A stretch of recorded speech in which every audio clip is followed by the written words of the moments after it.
Obedience isn't accidental, it's engineered, a kind of psychological livestock management. You probably think of yourself as an independent thinker, but here's the uncomfortable truth. Right now, you're shaped by forces that reward your ability to follow, adapt, and blend in, far more than your ability to question. The modern world is filled with the illusion of choice, of self-determination, of progress led by rational minds. But if intelligence is so widespread, why is original thought so rare? To answer that, you have to retreat in time to late 19th century Europe. Nietzsche was living through a seismic cultural shift: industrialization, the breakdown of ancient religious authorities, and the birth of mass society. The old gods had died. Nobody really knew what came next. The result? A society gasping for new certainties. Any system, any ideology that could bind the chaos and restore order. Enter the perpetual machinery of conformity, regimented factory work, standardized schools, the press as mouthpiece of the collective, all designed to create stability, all designed to discipline you, long before you even realize you've been trained. Nietzsche calls this the herd instinct, not just simple peer pressure, but an entire psychological operating system. Morality is the herd instinct in the individual. What does that actually mean for you? Slave morality isn't just about submitting out of fear or lacking confidence. It's much deeper.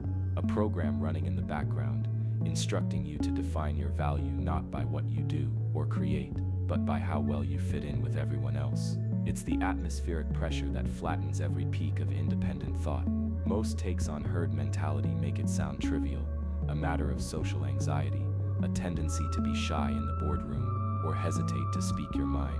But Nietzsche is targeting something far more insidious. This is about value systems that systematically reward comfort, blandness, and obedience. It doesn't care how smart you are. In fact, your intelligence makes you more efficient at rationalizing why you don't actually resist.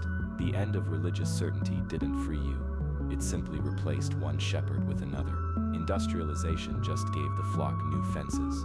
Clock in, clock out, salary reviews, performance metrics. Today you might sit in an office that looks nothing like a 19th century factory, but don't be fooled. The modern office is little more than a digitized sheet pen, where dissent is career suicide. You are not living in an era of intellectual freedom. You are grazing in a landscape engineered for docility. And if you feel some discomfort rising, hold on to it, because whether you admit it or not, you may already be complicit. Now, what happens when this ancient machinery of conformity gets turbocharged by technology, and the crowd becomes an algorithm? That's where the story turns next.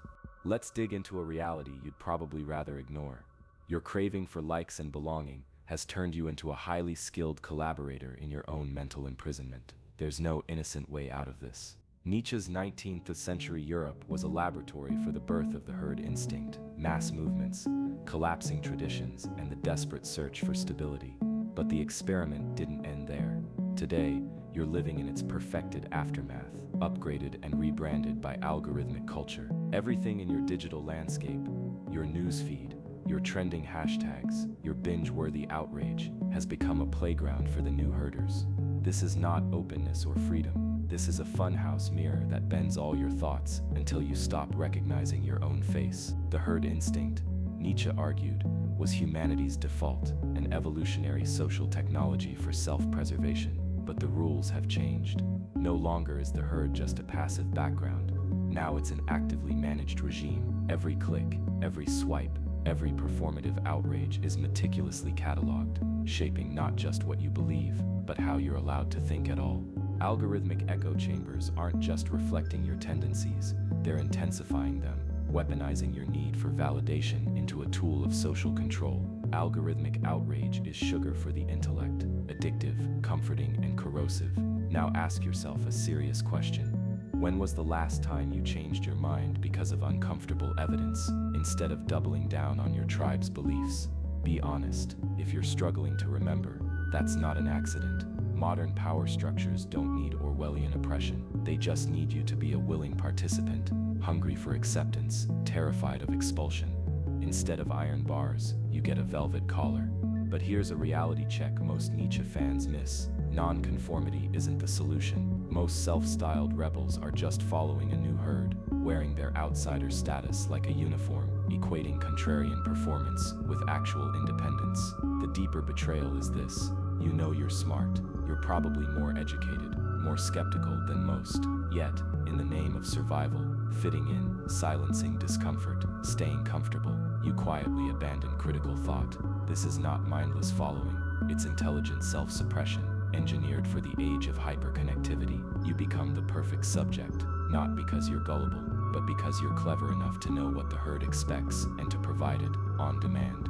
Backward, the herd instinct was an evolutionary quirk. Forward, it's a programmable lever, something that can be pulled to dictate mass consent or mass stupidity at will. The real danger isn't just that you're being manipulated, it's that you're helping construct the system that does the manipulating. The next segment is your psychological crossroads. Are you ready to confront the war going on inside your own mind, or will you keep volunteering as the architect of your own obedience? You've seen the machinery. You've witnessed how collective stupidity isn't a glitch in the matrix, it's the matrix itself. Now the question is, what can you do about it?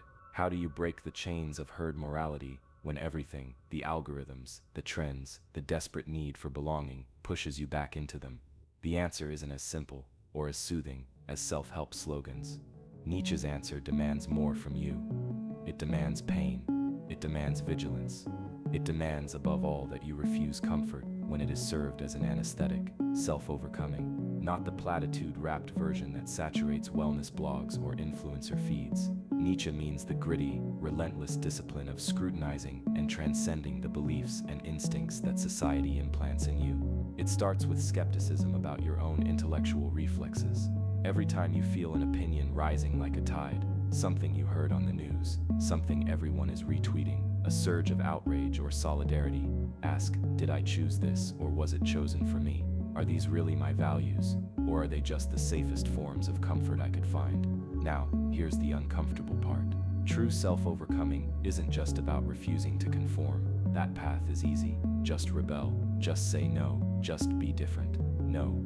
Nietzsche wants you to interrogate your own motivations with a surgical precision. You must become suspicious of your need for comfort, your hunger for group validation, your addiction to algorithmic feedback.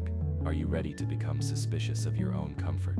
If you can be, then you're taking the first step toward intellectual inoculation. Mass stupidity thrives because manipulation is invisible when you need what it provides: status, certainty, a sense that you belong.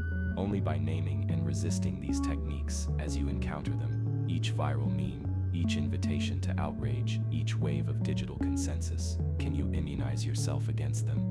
Every time you resist the urge to join a digital mob, you are waging a private war against the collapse of thinking. This is emotional CrossFit. The pain is not imaginary. You're risking loneliness, ridicule, even outrage from those whose comfort depends on your compliance. But what do you gain? An identity that is yours to the core. Nietzsche asks, what is noble? To be able to be different, not performatively different, but independently alive, even when the world would rather you be anesthetized. Here's your final challenge. Will you dare to think dangerously, to subject even your most cherished convictions to merciless scrutiny, or will you relapse into the sedative embrace of the crowd? The independent mind is a wildfire in a world built of intellectual dry grass. Are you willing to burn so you might see clearly for the first time? This isn't self-help, it's self-defense, and now the rest is up to you.